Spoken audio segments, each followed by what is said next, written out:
برادران اسلام، اللہ پاک کا فضل و احسان ہے جس نے ہمیں جمعۃ المبارک کی برکتوں سے مستفید ہونے کا یہ موقع عطا فرمایا۔ گناہ بخشوانے کا دن ہے، نیکیاں سمیٹنے کا دن ہے، دعاؤں کی قبولیت کا دن ہے، کثرت سے درود پاک پڑھنے کا دن ہے۔ دنیا میں جمعۃ المبارک کے دن اہل ایمان رب کی بارگاہ میں سر جھکاتے ہیں، تو جنت میں رب نے اس دن کو یوم المزید کا نام دیا ہے کہ اس دن رب اہل ایمان کی دعوت کرے گا، اور جس وقت وہ دنیا میں نماز جمعۃ المبارک ادا کرتے تھے، جنت میں رب انہیں اپنا دیدار عطا فرمائے گا۔ دعا ہے کہ خالق کائنات جمعۃ المبارک کے فضائل اور برکتیں ہم سب کو نصیب فرمائے۔ 15 شوال احد کے میدان میں 70 صحابہ کرام نے جام شہادت نوش فرمایا۔ شہید اس خوش نصیب کو کہا جاتا ہے جو ایک ایسی روح کا مالک ہوتا ہے جو روح اللہ کے نام کی سربلندی کے لیے اپنا سب کچھ قربان کر دیتی ہے، جو اپنی ذات پر اللہ کے دین کو ترجیح دیتا ہے، اور جو اللہ کے دین کی سربلندی کے لیے اپنے آپ کو قربان کر دیتا ہے، جو اپنے آپ سے زیادہ اللہ کے دین کو ترجیح دیتا ہے اور اپنا آپ لٹا دیتا ہے اللہ کے دین پر، اسے شہید کہتے ہیں، جس نے اللہ کے راستے میں اپنی جان کو قربان کر دیا۔ اس کے لیے سب سے پہلے تو کامل ایمان کی ضرورت ہے۔ ایمان پختہ ہوگا، اعلیٰ ہوگا، تو تب ہی کوئی اپنی جان قربان کرنے کو تیار ہوگا۔ شہادت اس بات کی دلیل ہے کہ جس نے جام شہادت نوش کیا ہے وہ اعلیٰ ایمان والا تھا۔ اگر وہ مضبوط اور کامل ایمان نہ رکھتا تو جان بچاتا، مال بچاتا۔ اس نے کیا بچایا ہے؟ اس نے اللہ کا دین بچایا ہے، اس نے اپنی جان نہیں بچائی، تو اس کا مطلب یہ ہے اس کا ایمان کامل ہے۔ کوئی اپنی زبان سے گواہی دیتا ہے کہ عبادت کے لائق صرف اللہ ہے، کوئی اپنے قلم سے لکھتا ہے، پر شہید وہ ہے جو اپنے سر کو قلم کروا کے رب کی سچائی کی گواہی دیتا ہے۔ کوئی زبان سے گواہی دے رہا ہے، کوئی قلم سے گواہی لکھ رہا ہے، پر شہید وہ ہے جو اپنے سر کو قلم کروا کے اپنے خون سے لکھتا ہے کہ عبادت کے لائق صرف وحدہ لا شریک ہے۔ تو 70 صحابہ نے احد کے میدان میں جام شہادت نوش فرمایا۔ ان میں ایک شہید ہیں حضرت مصعب بن عمیر رضی اللہ تعالی عنہ۔ یہ مکہ کے خوش پوشاک نوجوان تھے، امیر باپ کے بیٹے تھے۔ ایک ہے صرف امیر، ایک ہے بہت امیر۔ یہ بہت امیر تھے۔ آج کل اگر کوئی آدمی 15 کروڑ کی گاڑی میں سفر کرتا ہو، 5 لاکھ 7 لاکھ کا سوٹ کپڑے پہنتا ہو، 5 لاکھ کی جوتی پہنتا ہو، اور مہنگی ترین خوشبو استعمال کرتا ہو کہ گلی سے گزر جائے تو لوگ کہیں کہ فلاں گزرا ہے، چونکہ یہ خوشبو صرف وہی استعمال کر سکتا ہے۔ اور پھر آپ دیکھیں کہ وہ 15 کروڑ کی گاڑی میں سفر کرنے والا وہ 8-10 لاکھ روپے کا سوٹ پہننے والا، وہ امپورٹڈ لباس پہننے والا ایک ٹاٹ کے بوریے میں لپیٹ کے بدن بیٹھا ہوا ہے، تو آپ حیران تو ہوں گے کہ یہ تو کروڑوں کی گاڑی میں پھرتا تھا، 10-10 لاکھ کا سوٹ پہنتا تھا، یہ ٹاٹ کا ایک بوریا بدن کے گرد لپیٹ کے بیٹھا ہوا ہے۔ حیران تو ہوں گے اور پوچھیں گے تو صحیح کہ اس کے ساتھ کیا بنی، کیوں اس نے یہ ایسا لباس اختیار کیا ہے؟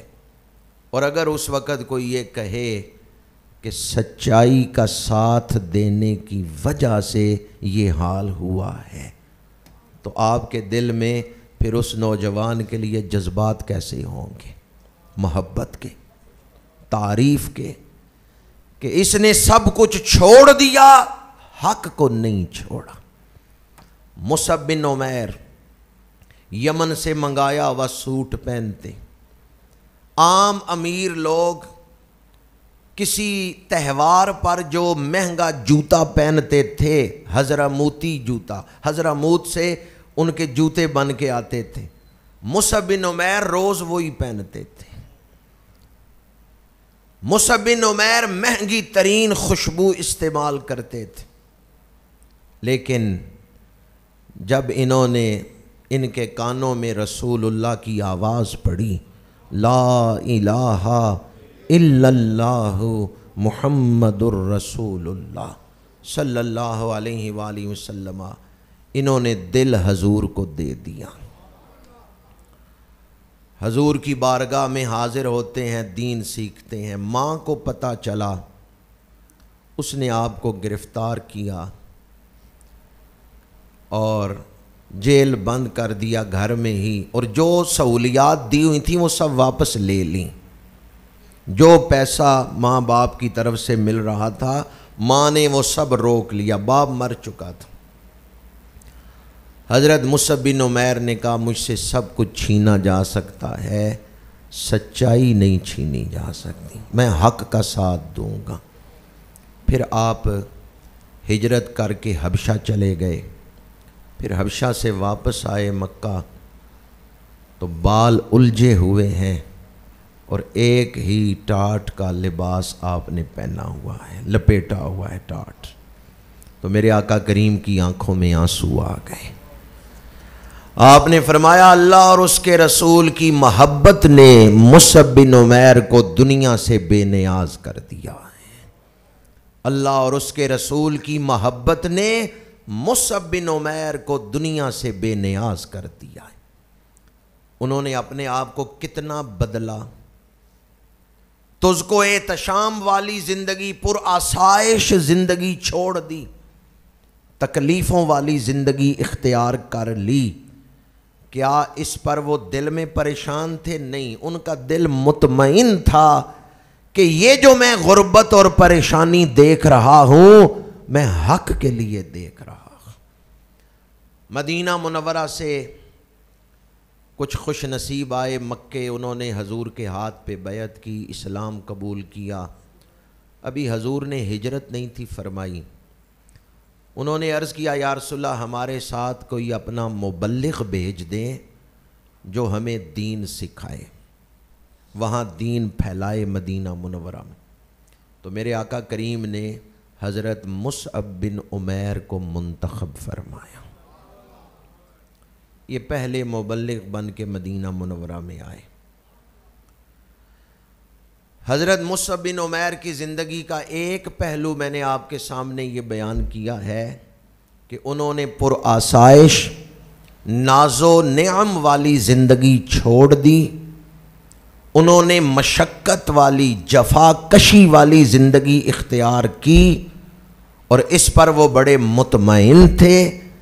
انہوں نے اپنے آپ کو بدلا، تجھ کو احتشام اور آسانیوں والی زندگی سے اور ناز و نعم والی زندگی سے اپنے آپ کو نکال کر مجاہدے والی زندگی اختیار کر کے وہ بڑے مطمئن تھے کہ میں نے یہ سب کچھ کیا ہے تو کس کے لیے کیا ہے؟ دین کی سربلندی کے لیے، حق کو اپنایا ہے، حق کے راستے میں تکلیفیں آ رہی ہیں، میں خندہ پیشانی سے برداشت کروں گا۔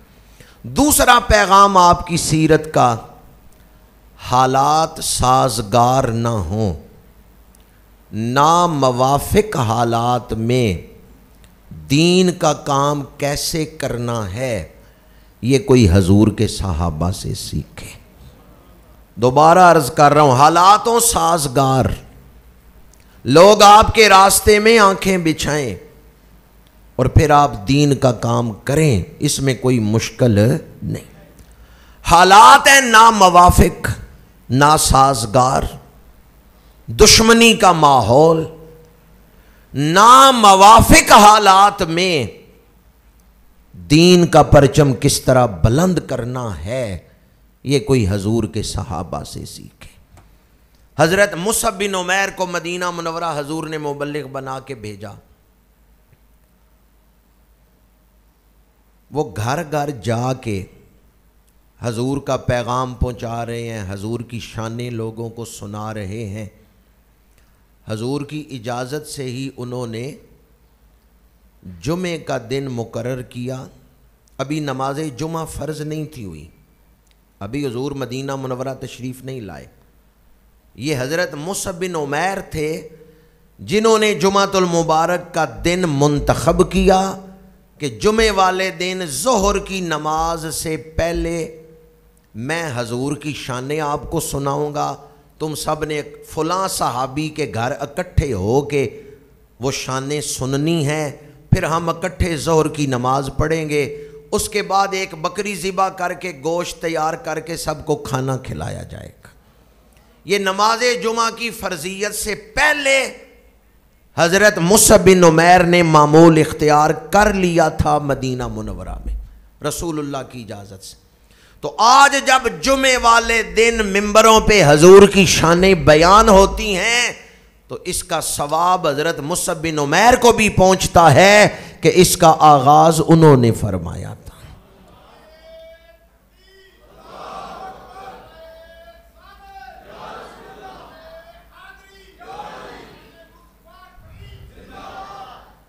مدینہ منورہ میں حضرت سعد بن معاذ نے اپنے دوست اسید بن حضیر سے کہا کہ جاؤ جا کے مصعب بن عمیر کو روکو، یہ مکے سے آیا ہے اور یہاں آ کے دین پھیلا رہا ہے، جاؤ جا کے اس کو روکو۔ سعد بن معاذ کے کہنے پر اسید بن حضیر آئے، تلوار لی ہوئی ہے، اور آ کے بڑے غصے سے بڑے جلال سے مصعب بن عمیر سے کہا نکل جاؤ یہاں سے، کیوں یہاں تبلیغ کر رہے ہو، کس نے تمہیں اجازت دی ہے، ہم تمہیں یہاں تبلیغ نہیں کرنے دیں گے۔ غصے سے جلال سے بولے، کس کو؟ جی وہ جو ناز و نعم میں نوجوان پلا تھا، وہ جو بڑا مہنگا لباس پہنتا تھا، کیا اس کے ماتھے پہ کوئی بل آیا ہے، غصہ آیا ہے کہ میں تو بڑے امیر باپ کا بیٹا، جو کپڑے میں پہنتا تھا تم تو پہن ہی نہیں سکتے؟ کوئی ایسی بات انہوں نے کی ہے؟ نہیں۔ ذرا سنیں انہوں نے جواب کیا دیا۔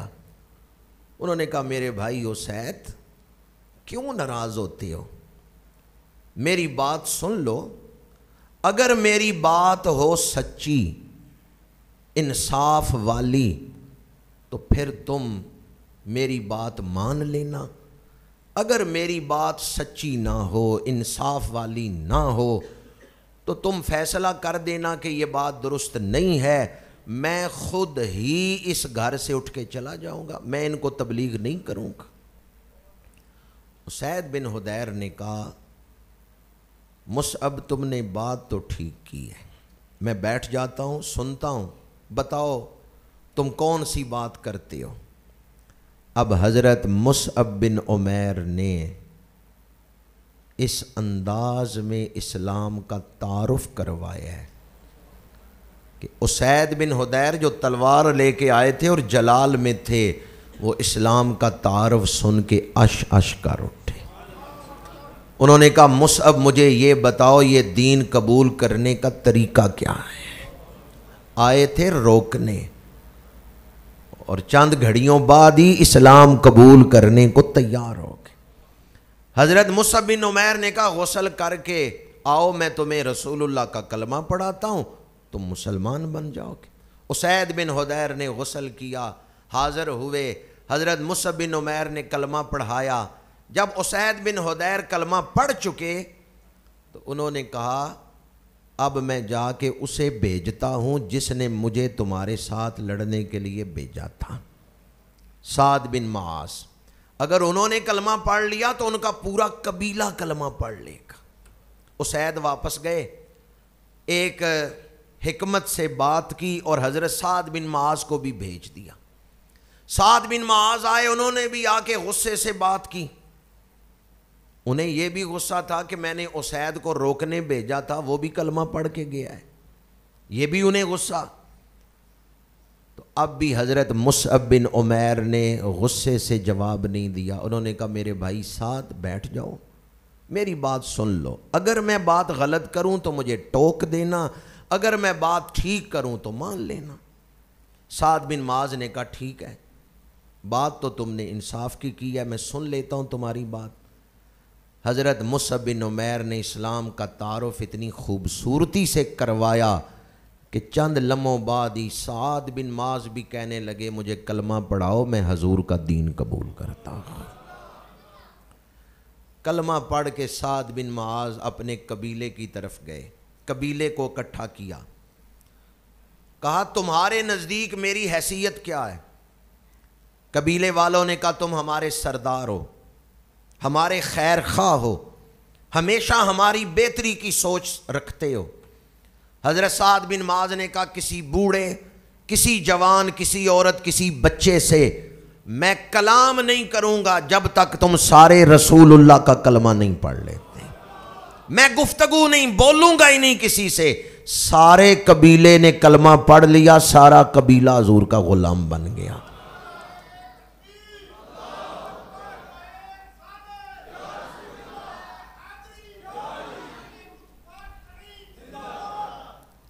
محنت کون کر رہے تھے؟ مصعب بن عمیر۔ کون محنت کر رہے ہیں؟ پورا قبیلہ کلمہ پڑھ کے۔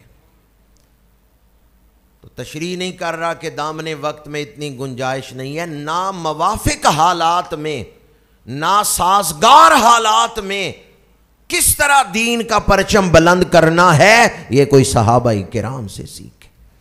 اور دین کا تعارف بیان کرنے سے پہلے سیکھ لیں کہ دین کا تعارف کروانا کس طرح ہے۔ حضرت مصعب بن عمیر کا اخلاق بلند ہے اور انہیں دین کا تعارف کروانے کا انداز آتا تھا کہ کہیں میرے لفظوں کی وجہ سے دین کا غلط تعارف نہ ہو۔ انہوں نے اچھے انداز میں دین کا تعارف کروایا، رب نے انہیں دلوں پر فتح عطا فرما دی۔ آج دنیا میں جو شرق و غرب میں ہمیں اسلام نظر آتا ہے، اہل اسلام نظر آتے ہیں، تو اس کے پیچھے صحابہ کی محنت ہے، صحابہ کی قربانیاں ہیں۔ یہی حضرت مصعب بن عمیر رضی اللہ تعالیٰ عنہ جب کفر اور اسلام کی دوسری بڑی جنگ احد کے میدان میں ہو رہی ہے تو یہ بھی علم برداروں میں تھے، اسلام کا جھنڈا اٹھانے والوں میں سے تھے۔ شروع میں اللہ نے احد میں مسلمانوں کو عظیم الشان فتح عطا کی ہے، لیکن پھر جنگ کا پانسا پلٹا۔ یہ بھی مسلمانوں کے لیے ایک راز تھا، حکمت تھی، اور اس میں آنے والی امت کے لیے کئی سبق تھے اور شہیدوں کے لیے رفعت درجات تھی۔ اس لیے اللہ پاک نے مسلمانوں کو اس آزمائش سے گزارا۔ کافروں نے پلٹ کے حملہ کیا ہے، پشت کی طرف سے حملہ کیا ہے، دونوں طرف سے حملہ ہوا۔ اس دوران جھنڈا حضرت مصعب بن عمیر کے پاس ہے، وہی مصعب بن عمیر جن کا ذکر میں نے آپ کے سامنے دو پہلو بیان کیے۔ ایک تو انہوں نے ناز و نعام چھوڑ کر مشقت والی زندگی اختیار کی، دوسرا مشکل حالات میں انہوں نے اچھے انداز میں دین پھیلایا۔ احد میں انہوں نے جھنڈا اٹھا رکھا ہے، دائیں بازو پہ وار ہوا، بازو کٹا، جھنڈا گرنے لگا، انہوں نے بائیں بازو سے اٹھا لیا. دشمن نے بائیں بازو پہ وار کیا, بایاں بازو بھی کٹ گیا, جھنڈا گرنے لگا.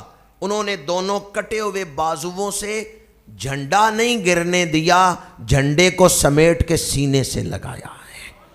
جھنڈا سر بلند رکھا ہے, گرنے نہیں دیا. بازو دونوں کٹ چکے تھے, کٹے ہوئے بازوؤں سے انہوں نے جھنڈا تھاما ہوا ہے. دشمن بے باک ہو کے آگے بڑھا اور نیزہ آپ کے سینے میں کھبو کے باہر کھینچا تو دستہ باہر آیا ہے, انی سینے میں ہی رہ گئی. نیزے کی جو انی تھی وہ حضرت مصعب بن عمیر کے سینے میں ہی کھب گئی, دستہ باہر آ گیا. اس وقت اسلام کے لیے سب کچھ قربان کرنے والے نے زمین پر تشریف لاتے ہوئے جھنڈا نہیں گرنے دیا. پاس ان کے بھائی ابو الروم بن عمیر تھے, وہ آگے بڑھے, انہوں نے مصعب بن عمیر کے ہاتھوں سے جھنڈا پکڑ کے بلند کر دیا. اور اسلام کا یہ مجاہد کلمہ پڑھتے ہوئے زمین پہ لیٹ گیا, آرام کرنے لگا, روح بدن سے پرواز کر گئی. 70 شہید ہوئے.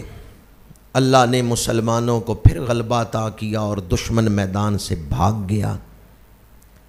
جنگ کے بعد جب حضور شہیدوں کی لاشوں کے پاس تشریف لا رہے ہیں, جب آئے حضرت مصعب بن عمیر کی لاش کے پاس, کٹے ہوئے بازو دیکھے, میرے آقا کریم کی آنکھوں سے اشکوں کی برسات لگ گئی. آج خطبہ میں نے جو آیت پڑھی ہے, حضرت مصعب بن عمیر کی لاش کے پاس کھڑے ہو کے اللہ کے آخری نبی نے یہ آیت تلاوت فرمائی. من المؤمنین رجال صدقوا ما عاہدوا اللہ علیہ. مومنوں میں وہ مرد بھی ہیں, مومنوں میں وہ جڑیں بھی ہیں, مومنوں میں وہ بہادر مرد ہیں جنہوں نے اللہ سے کیا ہوا وعدہ پورا کر دیا ہے. من المؤمنین رجال صدقوا ما عاہدوا اللہ علیہ. اللہ سے کیا ہوا عہد, اللہ سے کیا ہوا اقرار انہوں نے پورا کر دیا ہے. فَمِنْهُمْ مَنْ قَضَىٰ نَحْبَهُ وَمِنْهُمْ مَنْ يَنْتَظِرُ. کچھ وہ ہیں جنہوں نے اپنی منت پوری کر دی, کچھ وہ ہیں جو انتظار میں ہیں کہ ہم کب شہید ہوں گے.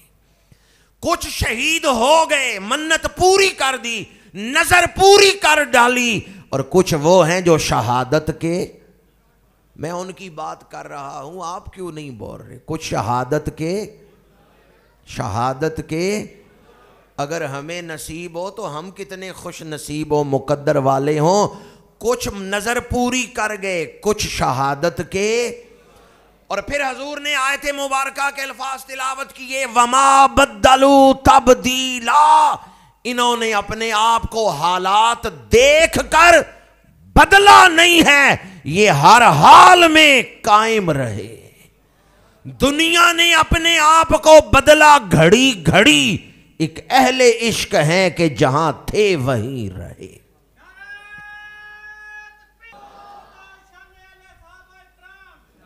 وَمَا بَدَّلُوا تَبْدِيلًا.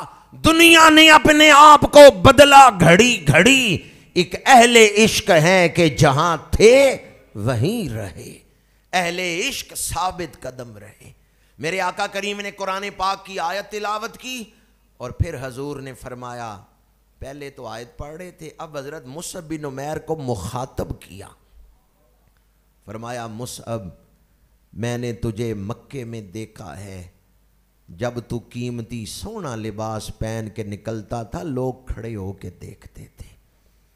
فرمایا, ہے مکے کے خوش پوشاک نوجوان, میں نے اس وقت بھی تجھے دیکھا ہے اور آج بھی دیکھ رہا ہوں جب تیرے بدن پہ ایک چادر ہے, سر ڈھانپا جاتا تھا تو پیر ننگے ہو جاتے تھے. فرمایا, آج بھی میں تجھے دیکھ رہا ہوں, تو نے حق کی خاطر یہ قربانی دی. میں اللہ کا رسول گواہی دیتا ہوں, قیامت کے دن وہ لوگ جو اللہ کے دربار میں مستقل حاضر باش رہیں گے, تو ان میں سے ہے. تو اللہ کی بارگاہ کے خاص مقربین میں سے ہے۔ اے حق کی خاطر قربانیاں دینے والے، میں نے مکے میں بھی تجھے دیکھا جب تو بڑا خوش پوشاک نوجوان تھا، آج بھی دیکھ رہا ہوں جب تیرے بدن پہ ایک چادر ہے، میں اللہ کا نبی گواہی دیتا ہوں تو قیامت کے دن رب کے دربار کے خاص مقربین میں سے ہے۔ میرے آقا کریم نے حضرت مصعب بن عمیر کی عظمت کو بیان کیا اور ان کی شان کی گواہی دی۔ حضرت مصعب بن عمیر رضی اللہ تعالی عنہ، انہوں نے جب اپنے آپ کو بدلا اور لائف سٹائل بدلا، طرز عمل بدلا، زندگی کے انداز بدلے، تو مشقت اختیار کر کے، مجاہدہ اختیار کر کے، مشکل زندگی اختیار کر کے، کیا وہ پریشان تھے؟ بلکہ اس پر بھی وہ خوش تھے، کیونکہ وہ حقیقت کو جان گئے تھے کہ حقیقت کیا ہے۔ احد کے شہیدوں کی فضیلت میں قرآن کی آیتیں نازل ہوئیں اور رسول اللہ نے ان کی شان میں حدیثیں ارشاد فرمائیں۔ ایک حدیث اور آپ کو سنا رہا ہوں۔ میرے آقا کریم نے فرمایا، جنت میں پہنچ کر کوئی واپس دنیا میں آنا پسند نہیں کرے گا، لیکن شہید جنت میں جا کے بھی خواہش کرے گا، اے کاش مجھے واپس دنیا میں بھیجا جائے، میں پھر رب کے نام پر شہید ہوں، پھر زندہ کیا جاؤں، پھر شہید ہوں۔ 10 دفعہ ذکر کیا کہ شہید جنت میں جا کے بھی خواہش کرے گا، حالانکہ جنت میں جا کے کوئی واپس دنیا میں آنے کی خواہش نہیں کرے گا۔ تو پتہ نہیں شہادت میں لذت کیسی ہے کہ جنت میں جا کے بھی شہید اس لذت کو یاد کرے گا۔ حضرت ابو ہریرہ راوی ہیں ایک دوسری حدیث پاک، میرے آقا کریم نے فرمایا، شہید جب حشر کے میدان میں آئیں گے تو ان کے زخموں سے جو خون نکلے گا، دکھنے میں وہ خون کی طرح ہوگا لیکن اس کی خوشبو کستوری کی طرح ہوگی۔ شہیدوں کے زخموں سے حشر کے میدان میں خوشبو آ رہی ہوگی۔ اور ایک حدیث پاک میں فرمایا کہ قیامت کے دن ایک شہید کو 70 گناہگاروں کی شفاعت کا حق دیا جائے گا۔ مومن کامل وہ ہے جو شہادت کی آرزو رکھتا ہے، جس کے دل میں ساری زندگی کبھی آرزو ہی نہیں پیدا ہوئی، شہادت کی آرزو ہی نہیں دل میں، اس کا ایمان کامل نہیں ہے۔ کامل ایمان والا وہ ہے جس کی آرزو ہو، اے کاش میں اپنی جان اس رب کے نام پر دے دوں جس نے جان عطا فرمائی۔